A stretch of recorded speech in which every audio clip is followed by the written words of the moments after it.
ఈ రోజు డిజిటల్ ఇండియాలో ఈ రోజు మనం వాళ్ళు ఏం చేశారంటే వాళ్ళు అలాగే 2047 సంవత్సరం కల్లా మోడీ గారి కళ ఏంటంటే 100 ఈ మధ్యలో పండిత్ దీన్ దయాళ్ గారు జయంతి కూడా ఉంది. ఆ జయంతి సందర్భంగా కూడా ఒక కార్యక్రమాన్ని సో ఇది మోడీ గారు ఈ 6 కార్యక్రమాలు తప్పనిసరిగా చేయాలి, ప్రజలందరికీ కూడా ఉపయోగపడాలి. నా పుట్టినరోజు వలన ప్రజలకి అని చెప్పి నాయకులు కూడా చెప్పడం జరిగింది. అయితే వారి జాతకం ప్రకారంగా 98 సంవత్సరాలు వారి ఆయుష్ అండి. వారిని ఎవరు ఏమీ చేయకుండా ఉంటే ఆయన 98 సంవత్సరాలు జీవించే అవకాశం. సరిపెడతాం అనుకోకండి, ఇంకోటి ఇస్తాం. ఎవరి పేరు మీద? మోడీ గారి పేరు మీద. ఓకేనమ్మా, సంతోషం. సార్ ఒకసారి ఫోటో అన్న, మీరు ఇంకా వెనక్కి వెళ్ళాలి సార్, మీరు వెనక్కి రావాలి అన్న ఒకసారి.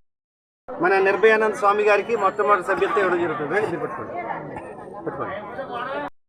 మన దేశ ప్రధాని ప్రీతమ నాయకుడు శ్రీ నరేంద్ర మోడీ గారు 74 సంవత్సరాల పూర్తి చేసుకుని 75వ సంవత్సరంలోకి అడుగుపెట్టిన శుభతరుణంలో ఈ జన్మదినం సందర్భంగా వేడుకలకు దూరంగా ఉంటూ కేవలం సేవా కార్యక్రమాలే చేసి ప్రజలందరికీ కూడా ఉపయోగపడే కార్యక్రమాలు చేయాలని ఆయన పిలుపునివ్వడం జరిగింది.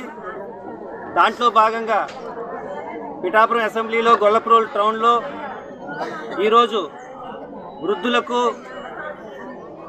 డ్రై రేషన్ కిట్లు, అలాగే దుప్పట్లు కూడా ఇవ్వడం జరుగుతుంది. అలాగే ఆశా వర్కర్లకి పీపీఏ కిట్లు ఇవ్వడం జరుగుతుంది.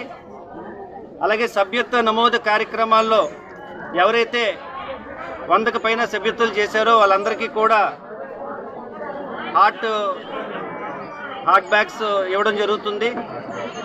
అలాగే సర్టిఫికెట్లు కూడా ఇవ్వడం జరుగుతుంది. అంతేకాకుండా నా మొక్క నా అమ్మ, నా తల్లి నా మొక్క అనే నినాదంతో 5,000 మొక్కలు నాటే ప్రయత్నం మేము పిఠాపురం అసెంబ్లీలో చేయడం జరుగుతుంది.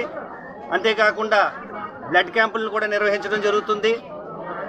అలాగే స్కూళ్ళకి, హాస్పిటల్కి వెళ్ళి పూర్తిగా పరిశుభ్రత మీద దృష్టి పెట్టి అక్కడికి వాళ్ళకి అన్ని రకాలైన సహాయ సహకారాలు అందించి ఆ కార్యక్రమంలో కూడా పాల్గొనడం జరుగుతుంది. అలాగే మిడ్ డే మీల్ని ప్రవేశపెట్టిన మన ప్రధానమంత్రి నరేంద్ర మోడీ గారి పుణ్యమాని ఈరోజు దగ్గర 12 కోట్ల మంది పిల్లలు హ్యాపీగా భోజనం చేయగలుగుతున్నారు. సో వాళ్ళందరితో కూడా మేము కూడా కూర్చుని పర్యవేక్షించి వాళ్ళందరికీ కూడా ఉచితంగా బిస్కెట్లు పంపిణీ చేసే కార్యక్రమాన్ని కూడా మేము చేపట్టడం జరుగుతుంది.